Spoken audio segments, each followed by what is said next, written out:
That Max Dowman kid, he's a generational talent, isn't he? He really is that damn good. Viktor Gyökeres was paraded in front of the Arsenal fans, and the Gunners come through, I beg your pardon, a slightly overly physical pre-season clash with Newcastle United out in Singapore. We'll cover all of that and loads more on today's episode of the Chronicles of a Gooner podcast. Let's get into it. Hey everybody, how are we doing? Welcome back to the show. Hope you all had a wonderful weekend. Hope you're all recharged and refreshed for the week ahead. Small matter of a North London derby. I mean, can you call it a North London derby because it's a pre-season fixture out on the other side of the world? I'm not sure if we should give it the same respect that we give Premier League North London derbies or North London derbies that take place in the Cups or whatever, but I suppose technically every time we meet them, it is one. And Arsenal are back in action on Thursday, and we're going to be bringing you another live watch-along. Why? Because you guys have been amazing in your support of them. We've done 2 in the past week, and we've had over 60,000 views on each of them here on the YouTube channel, which has been mind-blowing. But not only that, we've had thousands upon thousands upon thousands of you tuning in on X as well. We've been streaming them to X as well. We had over 25,000 viewers across X and YouTube at one stage in the game yesterday, which is just mind-blowing. So thank you all so much for that. I really, really do appreciate the love and support. Watch-alongs are something I've never really done regularly enough. And when I have done them, I've kind of at times done them and they've gone really well and thought, yep, this is great. This is something that the people want. Let's do more of them. And then I've had others that have gone quite badly and gone, well, you know, is it A, worth the effort? Is it B, what the people want? And, you know, shall we continue with it or should we sort of change tact? But got a lot of confidence that at least for the preseason games, you guys are really, really interested. And we talked a little bit about, you know, potentially doing some around some of the other big teams as well in the country. And maybe we'll do some of those over the course of the season, just depending on schedule and what you guys think. About 50% of you, just over 50%, in fact, 55, I think, in the live chat yesterday voted for those. So we'll see. We'll see how it goes. A few good mornings. There's lots and lots of you in the live chat with us. Big shout out to James D, who, as I said yesterday, has been campaigning to get the Chronicles of a Gooner YouTube channel up to 45k. We're 800 or so short of that. We're actually about 750 short. Yeah, we might get there before the season starts. Who knows? If your support continues in the way it's been for the last sort of month and, you know, just, you know, last 2 months, let's say, then we could get there. So fingers crossed we do. Lots of good mornings. I'm not going to go through everybody because we'll just be here all day. And I'm sure people would prefer that I get into the podcast. But thank you for all your kind words. Thank you for all your good morning messages. Congratulations to the Lionesses. I guess that's the best place to start. Arsenal have literally won the Euros last night. Fantastic. Chloe Kelly coming off the bench and being super impactful again, providing that wonderful cross for Alessia Russo to level the score and essentially take the game to extra time and penalties. England then came out on top in the penalty shootout. And guess who scored the winning penalty? Yep, you've guessed it, Chloe Kelly. Is there a more clutch player in women's football than Chloe Kelly? I don't think there is. And she's an Arsenal player now. Alessia Russo is an Arsenal player. There's numerous others. I think there's 5 involved in the Lionesses squad. Ajiman won the young player of the tournament as well. So that was another you know, boost for the Arsenal. So yeah, just fantastic stuff and really pleased for them. And listen, I'm not as across women's football as a lot of others, and I don't claim to be, not because I disrespect it or because I don't like it, just because I don't have the time really and truly to be across all the things that I have to be for work and then sort of covering that in the same detail. I've certainly taken more interest in it in the past couple of years. I think it's really growing and it's really developing, and that's amazing to see. But what I'm saying here is that I will defer to the experts. There are experts around it. Like, for example, Tim Stillman, fantastic on the Arsenal women. I would never claim to have even a fraction of the knowledge that Tim Stillman does around the women's game. So when I talk about it, it's not that I don't have an interest, or when I seem to like gloss over it, it's not because I don't care. It's not because I don't think it's growing. It's just because I prefer, as I say, to defer to those that have a bit more of a knowledge around it, and I'm not quite there in mine. So yeah. Okay, let's get on to some of the Arsenal-related stories that are doing the rounds. And we're going to react, of course, to that game yesterday between Arsenal and Newcastle United out in Singapore.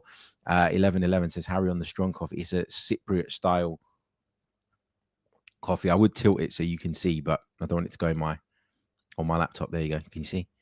Yeah, we're going for that today. It is one of those days. Some mornings require that as the absolute minimum. Okay, let's talk about Viktor Gyökeres first and foremost. We'll get onto the game in a little bit, but Viktor Gyökeres, of course, announced as an Arsenal player on Saturday around about 7 p.m. And then, of course, was it Saturday? Yeah, I think it was Saturday. Yeah, because we talked about it yesterday, didn't we? In the build-up to the watch-along. So Viktor Gyökeres announced as an Arsenal player and of course paraded in front of those in attendance at the Singapore National Stadium on Sunday ahead of the game against Newcastle United. And he got quite the reception, didn't he? As you'd expect. It's a transfer that's been a long time in the making. It's a transfer that we're all really, really excited about. In a lot of people's eyes, that out-and-out centre-forward was the missing puzzle piece. We're going to find that out over the course of the season. I wouldn't get too carried away by the one signing. I prefer to look at the window on the whole and the squad on the whole. And we've got a Patreon piece dropping a little bit later on today, in which we're going to talk about what you can expect from Arsenal this upcoming season. I was planning to do something else on the Patreon side of things. We started recording something else. And then I wanted to wait until the Newcastle game was done, because that was going to help shape and form my opinion around that particular subject. But I've decided to take a bit of a pivot. So we're going to do something different on the Patreon side of things, and that'll be with you guys today. Yeah, 100% that'll be with you today. So if you want to become a patron, now's a great time to sign up. There's loads of scouting videos on there as well. Patreon.com/the Chronicles of a Gooner. The link is in the description. But the thing that really struck me about Viktor Gyökeres during this kind of parading of our new signing in front of the fans was not anything other than what an absolute unit this guy is. He is an absolute beast. And there was some really nice footage of him walking out onto the pitch, getting that incredible reception from everybody. And then you see him sort of embracing all of his teammates, a lot of whom he'd have been meeting for the first time. He obviously did his, sort of media stuff, his medical and all the rest of it in London. But then very, very quickly, at the earliest opportunity, flew out to Singapore to join up with the squad and to join up with the group. And the hope is that he'll play some part in the game against Tottenham Hotspur on Thursday. However, Mikel Arteta was kind of non-committal on that, wasn't he? In the post-match press conference, there was a question about whether he'd be ready to face Tottenham, whether he'd play a part in that game. Are you expecting him to make his debut? I think is how the question was put. Actually, Mikel Arteta, as I say, was a little bit cloak and dagger around that, to be fair. And I kind of get why. He said that, since the back end of last season, Viktor Gyökeres hadn't trained. He had not joined up with the Sporting group. He was given that extended leave, wasn't he? While Arsenal and Sporting were trying to finalize that transfer and find that agreement. And so, yeah, it's been a long time. And he's not at the level that everybody else is fitness-wise. They're probably a good, in a lot of cases, 2 or 3 weeks ahead of him. What I'd imagine is that Viktor Gyökeres, who's been so desperate for this move and was so keen to get it done nice and quickly so that he could be a part of this preseason tour, I think he'd have been working on his own. I think he'd have been training very, very hard and doing his best to stay in the best physical condition possible. But obviously, training by yourself and training as part of a team is two different things. I think over the course of the next few days, he will have the opportunity to show Mikel and the staff that he can play some part. Now, he probably doesn't start against Spurs, albeit a preseason game. He probably doesn't play more than half an hour.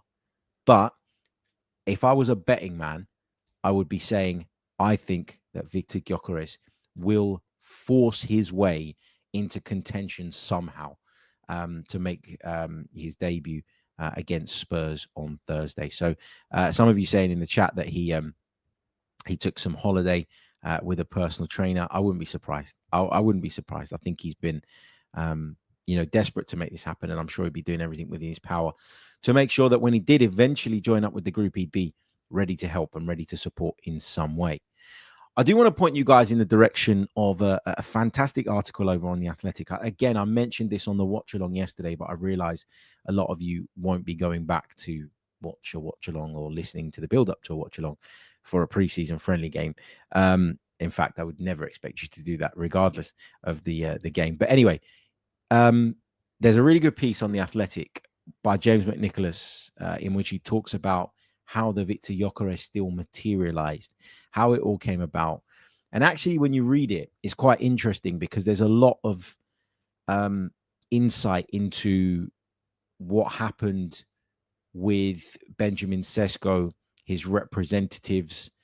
It's made very, very clear that Arsenal and Benjamin Sesko's representative never really kind of hit it off. There was never that good relationship, that good bond that's required to do a really good and swift business deal. Obviously, we've heard a lot about RB Leipzig's demands. 90 million euros was what they were willing to deal at. And it's going to be fascinating, actually, to see what happens with Newcastle's pursuit of Benjamin Sesko, because now that the Arsenal ship has sailed and Arsenal have turned their attention elsewhere and got their man, are RB Leipzig going to be under pressure from Benjamin Sesko's camp to lower their demands and to potentially facilitate that move to Newcastle United this summer? Because I tell you this, okay, they're probably going to sell Alexander Isak and they're going to get a bit of money in through the door.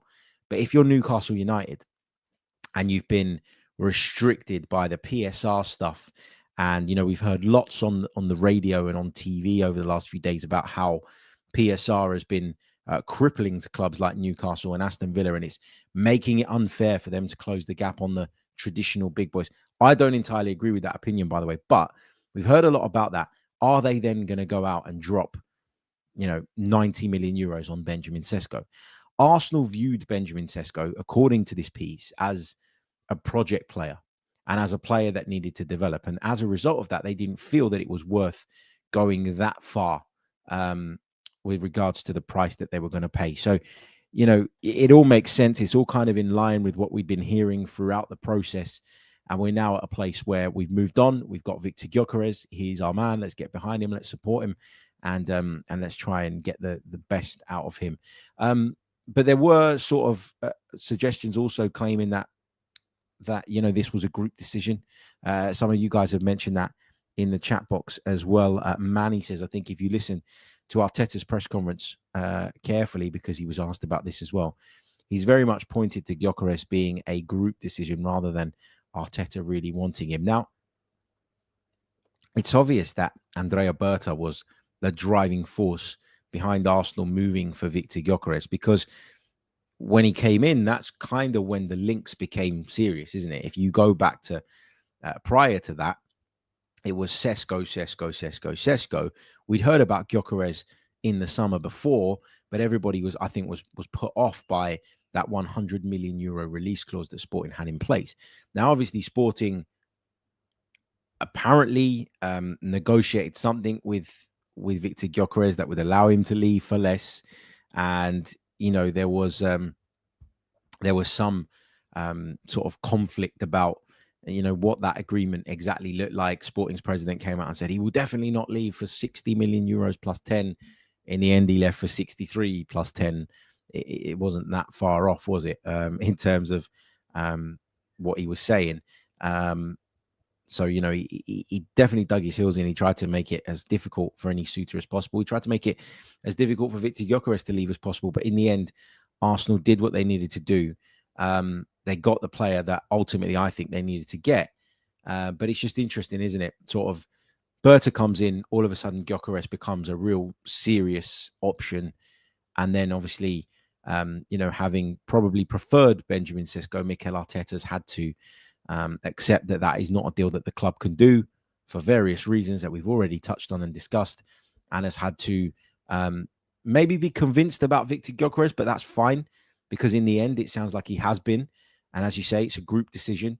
And this speaks to something I've been talking about for quite some time. For a few months now on the podcast, going all the way back to January, when a lot of us were left really frustrated by Arsenal's lack of transfer business.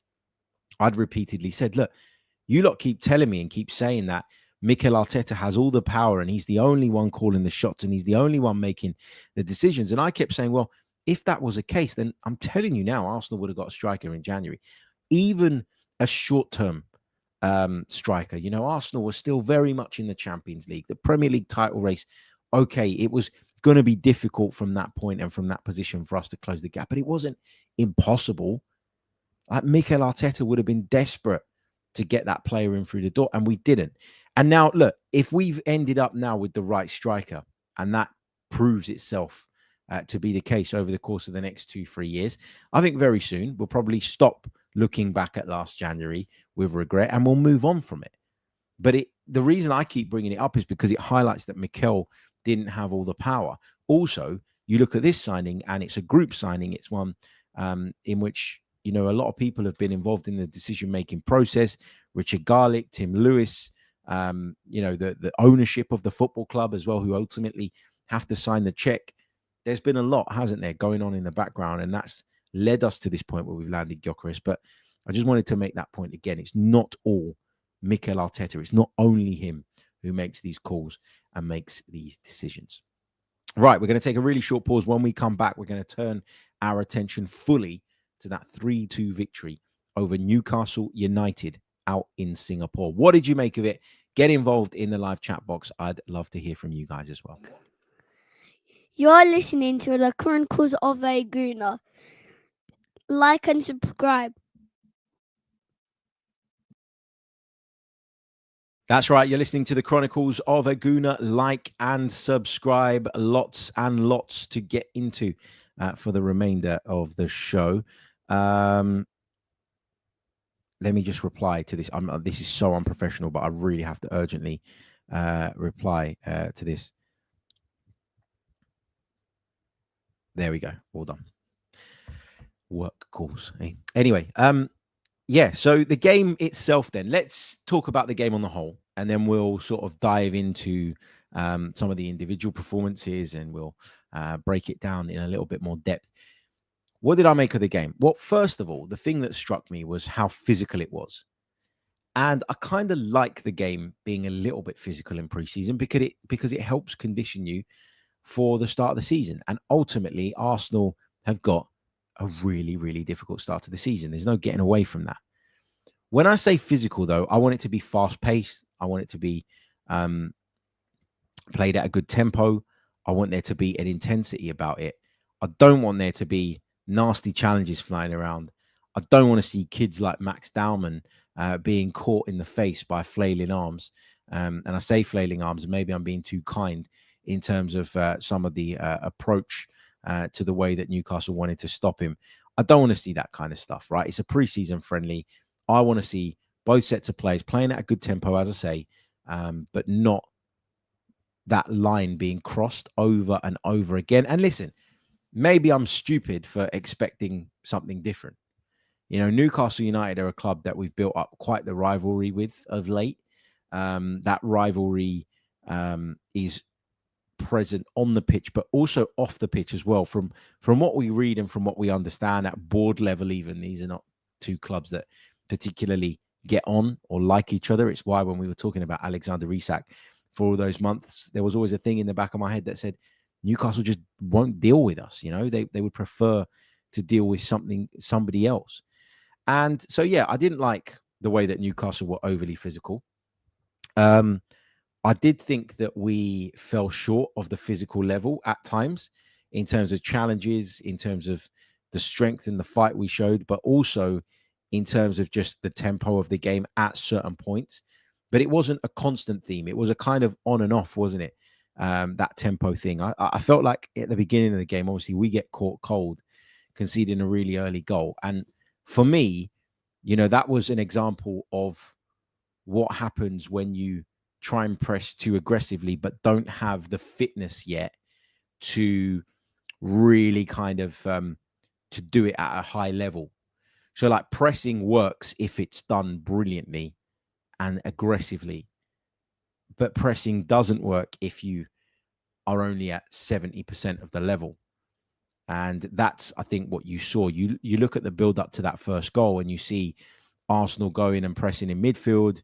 You see us not winning the ball. You see us being dragged out of position. You see us being a little bit too slow to shape shift to get into those shapes that make us normally a very defensively sound side. And we get caught out. We don't track a run out to the right-hand side. The ball comes back across the penalty area and Anthony Elanga kicks it down into the ground and it bounces up off the post and goes into the back of the net.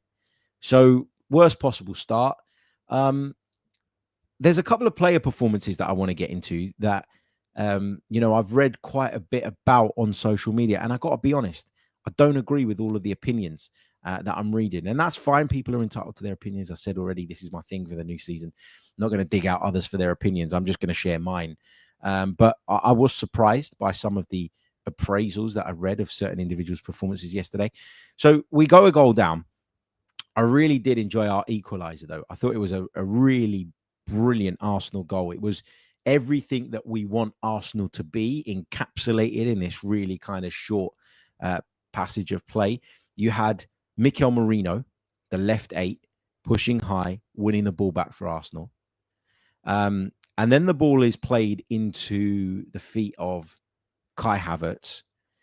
And Kai Havertz, who still gets a rough ride from some sections of the Arsenal fan base, and I haven't got a clue why, produces this wonderful bit of control, shows fantastic awareness of what's going on around him, and tees it up beautifully for Mikel Merino, who, arriving at the edge of the box, manages to adjust the shape of his body to perfection, and with his left foot, steers it low and hard past the goalkeeper in at the near post. It's an exceptional piece of ball winning from Merino, first of all. It's a wonderful bit of hold-up play from Kai Havertz, great awareness, and then it's an expert finish. And listen, no matter how many times, I look at Mikel Merino and think, there's maybe just something missing in terms of him being a top level player. You can't help but acknowledge the impact that this guy is capable of having in the final third. He's an unbelievably good finisher. And you can understand when you see finishes like that, can't you? Why Mikel Arteta, when faced with a real problem at centre forward last season, decided he was the guy, to fill that role. And he was the one to take on that position just to get us through that period. He's a really, really useful squad player, Mikel Merino. And I remember when we first signed him, having a debate with someone around what his role would look like. And I said, look, for me, he's not a starter. Like, I still felt at that time that Partey, Rice and Odegaard was Arsenal's best midfield trio. And that proved, I think, to be the case over the course of the season. But after a difficult start, after the injury that he suffered, missed the first 2 months, of course, nobody could have seen that coming, training ground accident, etc., etc. He then come into the team and started to impact, sometimes from the left 8 role, but I would say more so from that centre forward role where, listen, again, it wasn't ideal. It did impact the way that we built up. It did take something away from our game, not having a centre forward there. But Mikel Merino done as good a job as you could have possibly expected from someone of his sort of profile being tasked with playing as a centre forward. So I want to give him all the credit in the world. All the credit in the world. I thought he was brilliant at the back end of last season, and I thought he showed again what he's capable of in and around the penalty box.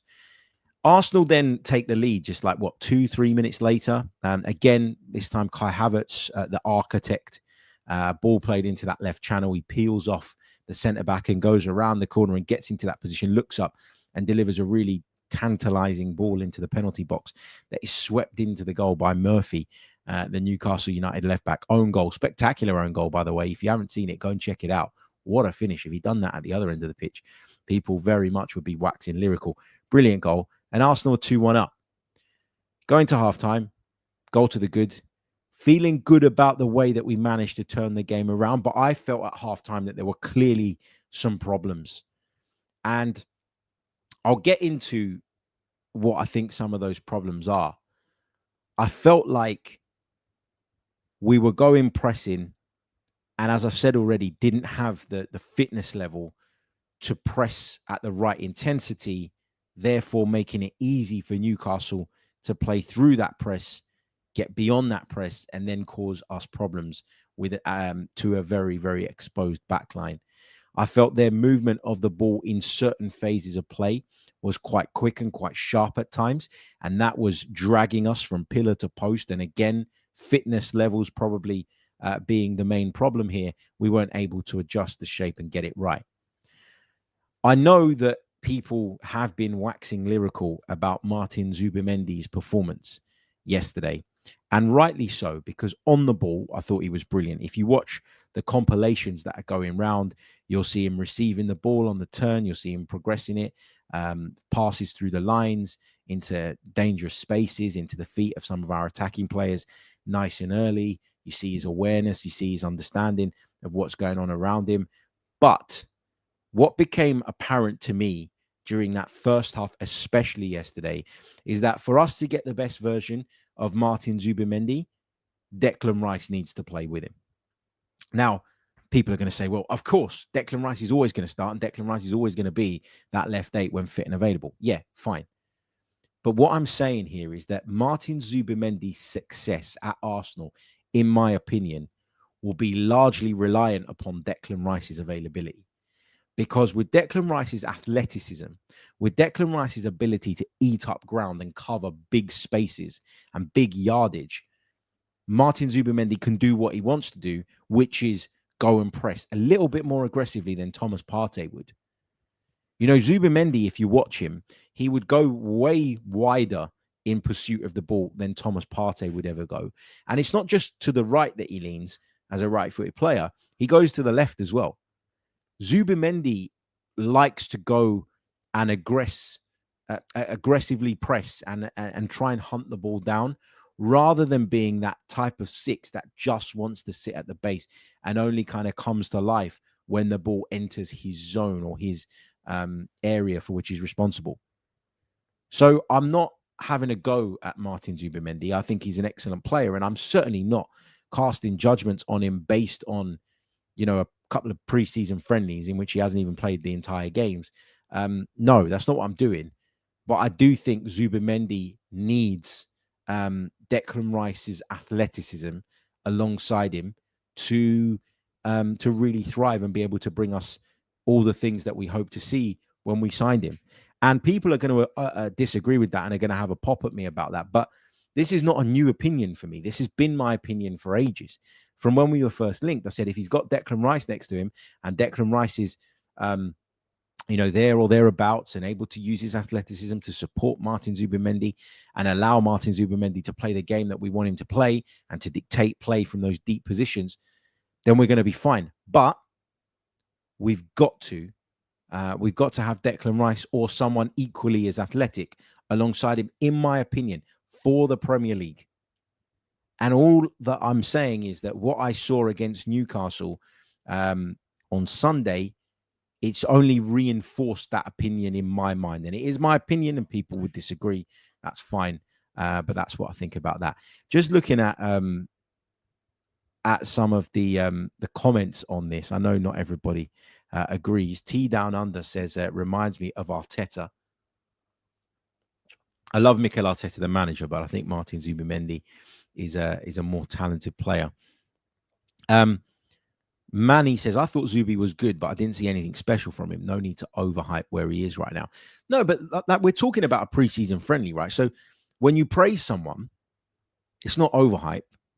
When you say that there's a bit of development or a bit of improvement needed, that's also not kind of slating someone or slaughtering someone, is it? Because it's just an opinion and an observation based on something that we're seeing. It doesn't mean that, you're going to draw lots of conclusions out of the preseason friendly. Caleb obviously doesn't agree with me because he says, thank God you say in your opinion. Tipsy says, I completely disagree. Zubimendi was our best player in the first half versus Newcastle, and we had Marino in the left side of centre midfield. Yeah, but look how easily on multiple occasions Newcastle played through our midfield. If you're focusing on what Martin Zubimendi did on the ball, I completely agree with you. But that would be to completely ignore the fact that Newcastle were able to play through us really comfortably and really easily on numerous occasions. Now, Mourinho can go and be the left 8 and get to the edge of the box and score a wonderful goal like the one he did. But Mourinho doesn't have the fitness or the mobility, I don't think, to then get back alongside Zubimendi quick enough to protect us against transitions.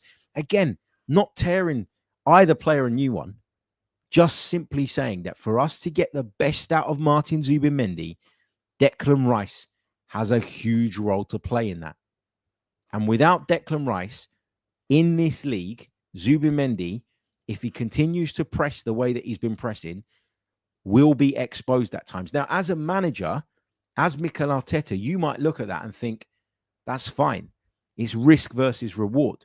I believe that it's worth taking that risk, pushing Zubimendi out to the right, out to the left, having him go and hunt the ball down. I might believe as a manager that that's a risk worth taking because the upside is worth it. Me personally, I think that one of the things that we've done so well over the last few years is make ourselves transition resistant, is make ourselves very, very solid defensively. And that has given us a platform and a foundation to go on and become ultra competitive again. And all I'm saying is that if you don't have the right pieces around Martin Zubimendi, you could end up being exposed at times. And I don't want to see that. So I'm just highlighting an observation that I made during the game. Jid says positioning on all things you mentioned about Zubimendi comes from the manager's instructions. Agreed. I'm not sitting here saying Martin Zubimendi is rubbish. I'm not saying that. I'm not saying that at all. Gary Griffin says that's not poor analysis of Zubimendi. He isn't your traditional 6 and he can play as an 8 as well. I don't worry about it. And it just shows why we went for the Norgard profile to help with this issue, Harry. Matt says, won't Miles Lewis-Skelly help by dropping him into midfield? Yeah, and I'm sure that you're going to see those two guys play quite close to each other over the course of the season. In fact, when we were doing the watch-along yesterday, I talked about the distance between them and that, I expect to see, them sort of at times almost holding hands based on the area of the pitch that they're going to be occupying. But then if your left back's going in there, then you're exposed potentially on that side. Do you see what I mean? So it's impossible not to have a hole somewhere. Like, however you shift it, you're not going to be able to cover every single blade of grass, and there always is going to be some level of vulnerability somewhere. But for me, it's just about making sure that we've got that right balance in the midfield. It's about balance. I've always said that when we had countless debates on this channel about who the best midfield was and all the rest of it. I've always said that balance is everything. It might not necessarily be the best 3 players, but it's about balance and who complements who and how they can all work in tandem. I think that's really, really important. So again, not a criticism of Martin Zubimendi, just an observation based on his game. He is new to the team. He might realize that there are certain things that he has to change and tweak and adapt in order to be an effective player in the Premier League. And time's going to tell if he's able to kind of make that adaptation. I'm confident that he will, because I think he's an intelligent footballer. But for the time being, I think it's really important that Declan Rice supports him in order to prevent what happened against Newcastle on multiple occasions, which was them playing through us way too easily. So yeah, those are my thoughts on that. We'll move on to the second half and some more individual performances in just a moment. Don't go anywhere. You're listening to the Chronicles of a Gooner pod. You're listening. I was going to say you're welcome, but no. Why would that have made sense in that context? I don't know. Anyway, you're listening to the Chronicles of a Gooner podcast with me, your host, Harry Symeou. Nearly 700 of you with us live on YouTube right now. If I could ask, if you haven't done so already, please do, guys, leave a like on the video. It really, really, really does help. Like, subscribe as well if you're new to the channel as we push towards that next milestone of 45,000 subs. We're not a million miles away from it. We're about 750 subscribers away from that on YouTube. So if you'd like to come over and show your support, please do so. If you're listening to us on Apple or Spotify, you can leave us a review. In fact, we'd love you to leave us a review, but only the 5-star ones.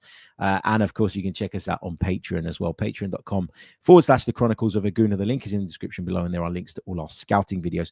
Big thank you, by the way, to everybody who's joined us on Patreon recently, because we've had an influx of new patrons over the last couple of weeks, which has been amazing to see. So thank you for all your love and support. Okay, second half, Arsenal, a little bit sloppy on the edge of the box and allowing Jacob Murphy to get a shot off from distance. He wasn't closed down quick enough. That was obvious. That was clear to see. And in the end, David Raya wasn't able to make the save from Murphy's effort. I saw some people in the live chat during the watch along suggesting that maybe David Raya should have done better, that he wasn't up to the standard on that particular occasion, that he dived down a little bit too slowly. I feel that's a little bit harsh, to be honest with you. I thought it was a good finish from Jacob Murphy. My gripe with that goal and the way it came about was actually the defending around it, the defending in the lead up to it. I think was the bigger problem. But look, Arsenal went on to win the game, courtesy of a very, very special player, a young man who, in my view, is absolutely a generational talent. I do feel like that term is thrown around way too much, but in this instance, I think it's absolutely fair to call him that and fair to label him as that, even at this very, very early stage in his senior footballing career. Look, because he's 15 years old, I feel a responsibility to protect him from the overhype. I feel a responsibility to sort of wrap Max Dowman up in cotton wool and make sure that he isn't subjected to the very kind of the volatile nature of football coverage, where one week you're the best thing since sliced bread and the next week you're not good enough, you're slacking, you're not at the level, etc., etc. For such a long time, we've heard about this kid and his talents and his brilliance. And I've watched him play at under 18s level and I've been blown away by what I've seen. But to watch him come on in a game against Premier League opposition, albeit a preseason friendly, and literally, dance his way around senior players that, have been doing it at the top end of the Premier League for years and years and years, making them look silly at times. And to do it with such elegance and grace and technique and confidence, it's just unbelievable to see. And as I say, we've got a responsibility to protect him because of how young he is. We've got a responsibility to manage the hype around him so that he doesn't end up feeling the pressure or anything like that. But it's very, very hard to do that when a 15-year-old comes onto the pitch and does what Max Dowman did yesterday. He's just been sensational in the two cameo appearances that he's made. He had Joe Linton on toast, by the way, and that was just, incredible to see. Joe Linton is someone that's been, let's say, unpopular in Arsenal circles over the last few years because of the way at times he can be overly physical. Well, I thought he was embarrassed, actually, by Max Dowman yesterday. The way Dowman sort of roasted him, and a couple of others, by the way, to win that penalty was just unbelievable and brilliant to see. Look, let me say a little something about Max Dowman and what the future looks like for him. Because when we were talking about him on the watch along yesterday, there was a lot of people saying, okay, he looks great, but is he going to get enough minutes next season to really continue that development? Listen, if you're good enough, you're old enough. And I have no doubt that Mikel Arteta will give him opportunities over the course of next season. And if he doesn't, I'll be the first person to sit here and say, well, hold on a minute, why not? Why not? But there are factors that I think people sometimes overlook. So first of all, he's still growing physically, right? He's a 15-year-old lad. And you have got to manage his body as much as anything else. People keep talking about the mental side of things. That's what I was kind of referring to when I was saying that we have a responsibility to protect him from the overhype and some of the noise. But in terms of his body, you've got to manage that right. You've got to manage his growth. It felt like last season at one stage, when Ethan Nwaneri wasn't getting games at the back end of the season, people were very annoyed about it. And people were like, well, why isn't he playing? And there were others that were saying, well, look, he's a kid, man. He's very, very young. He's probably maybe experiencing a bit of a growth spurt. Joints are hurting, joints are aching. It's not that straightforward, right? Sometimes there are other factors that you need to take into consideration. And so if we see Max Dowman managed a little bit more carefully than maybe you or I would like, we have to at least consider that that could be part of the reason.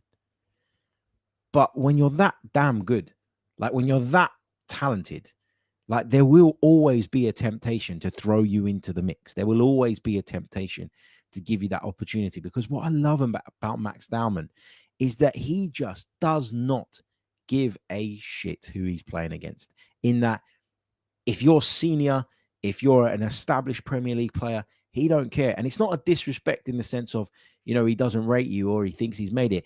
It's almost this kind of fearlessness that young players at times have and display, whereby he's like, I don't care who you are. I believe in my talent. I believe in my ability, and I can skip past you with ease. And when I do that and the space opens up, you know what I'm going to do? I'm going to drive. I'm going to carry it. I'm going to attack the penalty box. And he's not afraid, is he, to let fly with that left foot. I think he'll get opportunities next season for sure. The other kind of question that was going around in my head last night is, where on the pitch are those opportunities going to come? Because, there's a lot of talk about him eventually being a sort of Odegaard type in terms of the position and in terms of the area that he'd like to occupy. There are others that think that actually a good way of blooding him in would be from the right-hand side, a bit like we did with Ethan Nwaneri. I tend to agree with that. That's kind of what my instinct tells me. But then you've got Nwaneri there, who obviously needs minutes as well. You've got Noni Madueke coming in. I know a lot of people are starting to say that, Noni Madueke could be a regular fixture from the left-hand side. But I still think he's an option on the right, obviously, as well. So it's going to be interesting to see how Mikel juggles all of this and balances all of this. But there's no doubt in my mind that he'll get the opportunity. And if you're a manager, I know, we talk about problems that managers have. This is a pretty good problem to have, isn't it? Having so many of these young, talented players. Some people have asked me on social media if I think that the emergence of Max Dowman is going to impact on Arsenal's willingness to get Eberechi Eze in. Now, personally, I don't think it will, but I would say that you could end up in a situation where Arsenal, set themselves a very kind of clear maximum when it comes to Eberechi Eze in terms of what they're willing to spend, because they will be mindful of the fact that Ethan Nwaneri is coming through, that Max Dowman is now coming through, and that those two players, in order to keep them happy, in order to keep them satisfied, in order to keep them engaged as part of the Arsenal project, you're going to need to give them minutes. So again, I'm not saying we don't sign Eze. I'm not saying we shouldn't sign Eze. But I do wonder if we look at it and we go, well, okay, we will try and sign Eberechi Eze, but, maybe we're not going to go beyond £60 million. I know the release clause is obviously higher than that. It's closer to 70 million in terms of its total value. Not saying that's going to happen, but that's just my thought process. Like, as I was watching the game yesterday, I was thinking, Eberechi Eze, really like him. Been a massive advocate of his. I've talked about him all summer. Has been a really good option for Arsenal, but where does he fit? Where does he fit? And it's hard because you've got players like Max Dowman, who on the one hand, you're looking at him and you're going, I shouldn't rely on this kid because he's 15 years old. I absolutely shouldn't. But how do you find that balance between making sure you don't put too much responsibility on a very, very young pair of shoulders, but at the same time, feeding him what he needs in terms of minutes and opportunities to A, stay engaged and committed, but B, to enhance the player to allow him to continue to develop. I still think that Max Dowman will play a lot of games at Premier League 2 level next season. I think he'll play a lot of games for the under-21s. I really do. So, that's where I'm kind of at on it. But as I say, look, when you want to keep the lid on it, you want to try and manage the expectation around it. But when someone's playing that well, every time he comes onto the pitch is very, very hard, isn't it? Very, very hard. I do want to talk a little bit before we sign out about Ricardo Calafiori. Picked up another injury yesterday. Said he felt a tweak. We're not sure as to how serious that is, and we haven't had any updates really from anyone at Arsenal to give us an indication as to whether it's something to be worried about or not. But obviously, injuries are a problem for Ricardo Calafiori. It's been a problem since he arrived at Arsenal, and it's a problem that stretches back many, many years for him. And it was one of the big concerns I had when we signed him. If you remember the podcast that we did when we were first linked. I remember being out in Germany at the time covering the Euros and sitting down in my hotel room and having a pretty frank discussion with some people about, what the injury history of Ricardo Calafiori means for sort of whether or not we should be investing big money in him. I think, look, for me, I think I love what Calafiori brings. I love that he's chaotic. I love that he is bold. He's brave. He doesn't care much for positioning at times, and he will just take the ball on. And there was a situation yesterday when he was playing at left centre back where he ended up like the left winger. I'm sitting there and I'm going, this guy's just incredible. I always remember when we played PSG at home in the league phase of the Champions League at the early stages of the season, or September, October time, whenever it was. I remember asking Mikel Arteta in a press conference after that game, did you give Ricardo Calafiori the license to play as a 10 at times? Because he started the game at left back, but my God, was he playing in all sorts of positions. He's ended up in the penalty area. He's ended up all over the place. And Mikel said he does what he feels. And that's great, right? To a degree.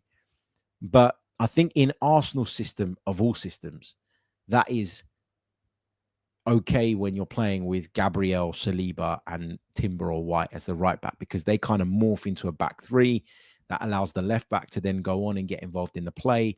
Some of them sit at the base, a bit like Mars Lewis-Skelly, and then carry the ball. Others go on these marauding runs on the outside. Ricardo Calafiori likes to do that quite a bit. And that's all good. But when you're playing as a centre-back, I don't think you have that same freedom. And I know some people have praised Ricardo Calafiori's performance yesterday. And, I thought he was very good against Milan the other day. But I thought on Sunday there were times where his positioning was a little bit suspect. And that lack of discipline that I'm talking about, it puts us in vulnerable situations. Now, maybe because it's a preseason friendly, maybe because it's about fitness more than anything else, and maybe because these are kind of experimental games to a degree and to a point. Ricardo Calafiori felt he could do that. Do I think he'd do that away at Liverpool? Maybe not. Well, it's him, so maybe. But you get the point. I think the circumstances perhaps allowed him to feel a little bit more relaxed and try some of those things. But my two questions around Ricardo Calafiori, and let's be clear, I'm not writing the guy off, are, is he disciplined enough to be an option for us at centre-back, or is he going to be a left-back and that's that moving forward? I feel like Mikel's been trying this out on this preseason tour so far, because he could have easily played Kivior at left centre-back in Gabriel's absence. It feels like he wants to have a look at Calafiori, wants to build Calafiori up fitness-wise as well. So is he disciplined enough to play in that role?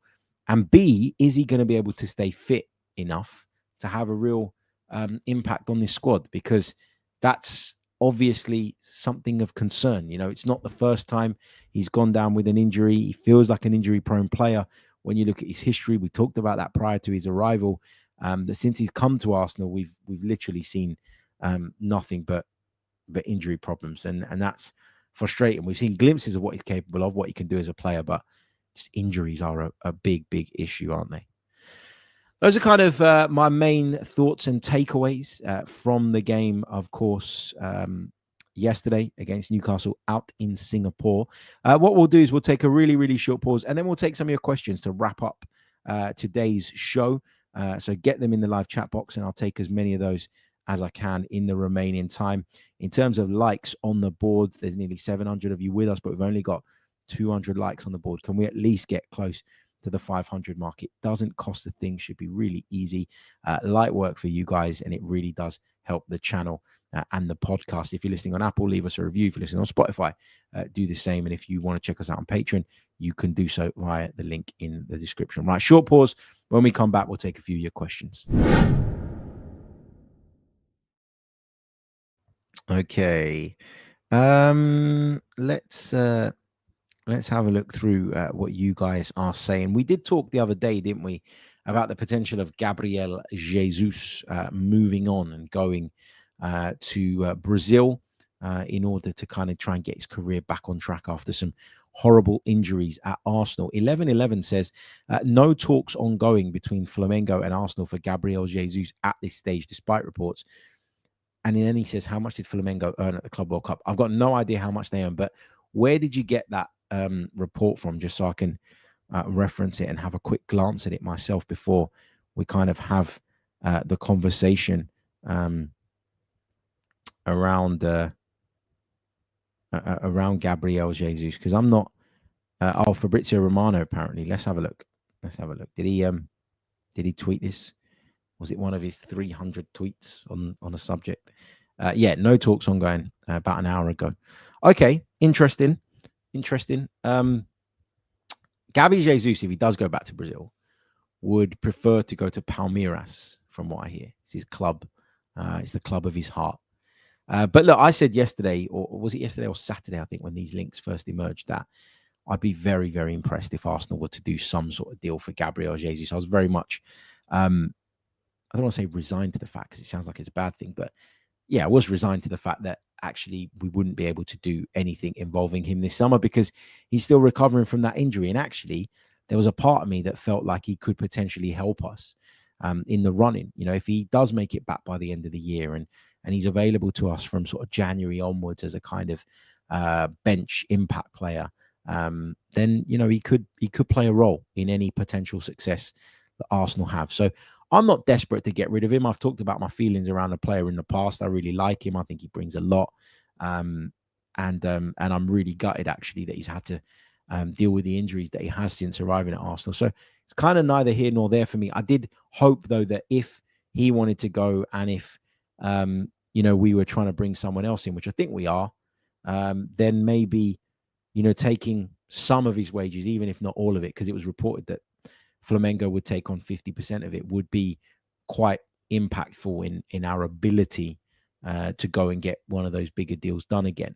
So, you know, that was kind of the upside to it. But if he stays, he stays. Carrie Tannen says, what's the role of Marino and Havertz when everyone's fit and doing well? I think we've got to open our minds to the fact that this is a squad game now more than it's ever been. And I think, you know, they'll both have big roles to play. They'll both play significant minutes. And so, again, like the Patreon piece is going to be today about what we can expect from Arsenal. And one of the reasons that I talk about, you know, there being a bit of an uncertainty in my mind about what to expect is, you know, we don't know how everybody's going to gel. We don't know what the roles are going to look like. Sometimes people come in, they grab a position, they make it their own, they hold on to it for dear life.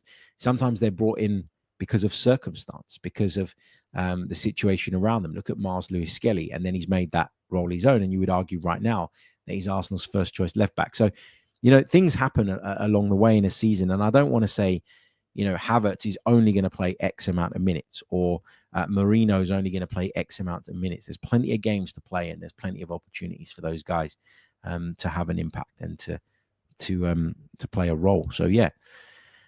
Jid says, prediction of players who at the end of the season will be unhappy with their minutes.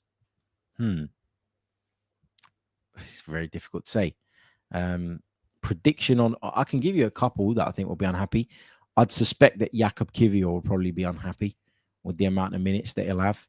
If Zinchenko doesn't go, he'll be another one. I think that, I don't want to say this because I don't want it to be the case. I know he's just signed a new contract. Ethan Nwaneri. I feel like Ethan Nwaneri might play less than he'd like, and I wonder where he ranks in the pecking order against Max Dowman. Now, I'd argue that he's still ahead of Max Dowman for the time being, but how long is that going to be the case for? And then you bring Noni Madueke into the picture as well. And if we go and get Ebereche Eze as well, could be a situation where Ethan Nwaneri is one of those players at the end of the season. That, I'm not saying he's going to go and kick the manager's door down or show a public display of frustration or anything like that, but we could be in a situation where he's like, I just signed this contract and I'm not getting the minutes that I deserve. Benny says that Ethan went missing yesterday, and this is an interesting point. He was obviously not as effective as he was against Milan a few days prior, but this comes back to the Zubimendi point for me. When Norgard played with Rice, you saw Norgard and Rice at times, I think, sit as a two. And that meant that Ethan Nwaneri could go roaming and into those more central areas. He could go into those more central attacking areas, get in and around the penalty box and make things happen. When it comes to yesterday's game where Zubimendi played, I felt like because Zubimendi went roaming a lot, at times he ended up in Ethan's spaces. And I don't think that worked particularly well. And then you had Marino getting close to Havertz, which meant that, because I think that comes more naturally to Marino maybe than it does to Rice in terms of that box crashing. Rice has had to develop that. But I think because then Marino was getting closer to Havertz, there wasn't really an opportunity for Nwaneri to do that. And he had Zubimendi at times in his spaces. Again, not saying it's a bad thing and that we need to stick the boot in on Martin Zubimendi and how dare he disrupt Ethan Nwaneri's game. I'm not saying that before people jump to those conclusions. What I'm saying is just a few tweaks and adjustments that are needed. And this is what preseason is all about, forming those relationships, creating those bonds between players and developing that understanding. And I think that was in part why we didn't see a great version of Ethan Nwaneri yesterday, in my personal opinion. I'm going to take one more, I think, before we sign out. What have we got? Jid says he foresees 5 players, just going back to that, not being happy with their minutes come the end of the season. Or who are they then? And I agree with the sort of point of, if you're good enough, you'll force your way in. If you're good enough, you'll be in contention. This is an interesting one, not Arsenal related, but it's been a certainly very interesting subject to see develop over the last couple of weeks. What do you think about Morgan Gibbs-White's botched transfer? It's interesting, isn't it? It's really, really interesting, this. I have followed Greek football for many, many years, right? So I know exactly what Evangelos Marinakis, the Nottingham Forest owner, is all about. That sort of video of Morgan Gibbs-White and him and the interviews that they gave when they announced the new contract, just so telling. So telling. What do I think about that situation, and how do I think it got to this point? I think Nottingham Forest obviously have a release clause in Morgan Gibbs-White's contract, okay? And I think what's happened here is that Tottenham have got wind of this. And I'd imagine, given that it's supposed to be confidential, I'd imagine they've got wind of it via Morgan Gibbs-White's people. They've shown an interest in the player. They've put the feelers out. And this is just my thoughts, right? By the way, this is not fact. Please don't take it that way. These are just my thoughts. I think Tottenham have got wind of what that release clause looks like and have gone in and tried to trigger it. Nottingham Forest, being the club that they are these days, run by Evangelos Marinakis, who knows what he wants, normally gets what he wants, and very rarely doesn't. And there are some things that he does that are questionable for sure, but he's got his way here. I think has flipped this back on Tottenham and gone, hold on a minute. How did you know, A, that this release clause existed, and B, this release clause is now out in the public domain because of you? Because you guys, he's accused them, I think, of briefing the media about this release clause. And has probably threatened to sue them, to drag this out, to make it a long, drawn-out process. And I think, knowing what we know about Tottenham and Daniel Levy, they've just gone, all right, forget it, leave it. No worries. I think that's what's happened. I think he's called their bluff. I actually think if Tottenham really, really wanted Morgan Gibbs-White that desperately and had the stomach for the fight, they could have forced this through. They could have gone to the Premier League and said, there's a release clause. We've met that release clause, and Forest are not releasing the player. But I honestly think the threat of being embroiled in a legal battle and legal proceedings with Evangelos Marinakis has just got Daniel Levy sitting, leaning back on his desk chair and going, I don't need this. I don't need this. So I kind of admire what Marinakis has done, in that maybe it's not fully legit. Like, maybe what he's done could have been sort of picked open by legal proceedings and undone by legal proceedings, essentially. But the fact that he is so desperate to do what's right for his club and he's willing to fight for everything, I think if I was a Forest fan, I'd be buzzing with that. There is an owner that cares. And there are owners over the years in Premier League football that have had sketchy pasts, that have had lots of accusations swirling around them. Not denying that for a second, but with Marinakis, you get the impression that he really, really does care about the football side of things. And I think if you're a Forest fan, I mean, look at the journey they've been on since he took over. You'd be delighted with that, wouldn't you? So that's my kind of thoughts and how I think this has gone. But anyway, going to leave it there. We've been running for over an hour. Thank you so much for your amazing support of the podcast. I really, really do appreciate all the love you've shown, the commitment. And we're going to be back, of course, with a watch along later in the week when we take on Tottenham. Plenty of shows to come in between now and then as well. So make sure your notifications are on, make sure you're subscribed and all the rest of it. And I'll see you all on the next one. Until then, take care of yourselves. Have a wonderful day. All the best. Up the Arsenal. Goodbye.